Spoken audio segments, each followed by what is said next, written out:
as you rightly point out, everybody thought this was over. And the White House was stumbling a bit. They didn't know what was going to happen. They didn't know what strategy to pursue. And those who were very close to Speaker Pelosi say it was Rahm Emanuel, the chief of staff here at the White House, who recommended an incrementalist approach, maybe taking a smaller scope toward health reform. She told the president in no uncertain terms, don't bring that to the House. I won't take it to the floor. I won't deal with it. You go big or you don't go at all.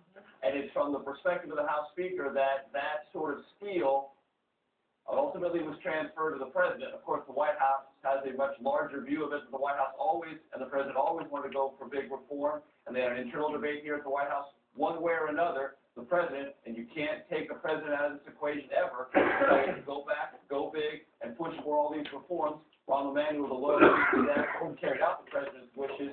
One thing I would say, and this at the time, but it's clearly been more significant than I understood when it was going on. Right before the Scott Brown defeat in Massachusetts, there were lengthy negotiations here at the White House.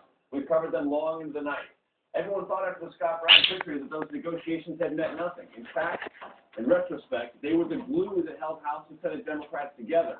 And many of the things they agreed upon then are reflected in not just the Senate bill, but the Senate fixes.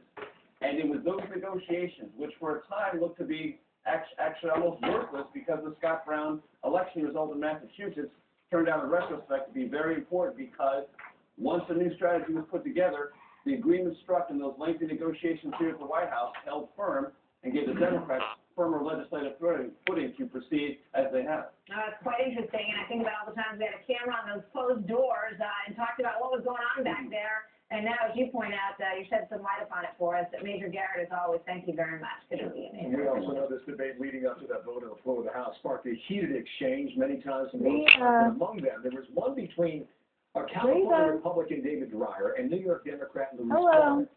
Here's what happened. Is it not true that the only thing that we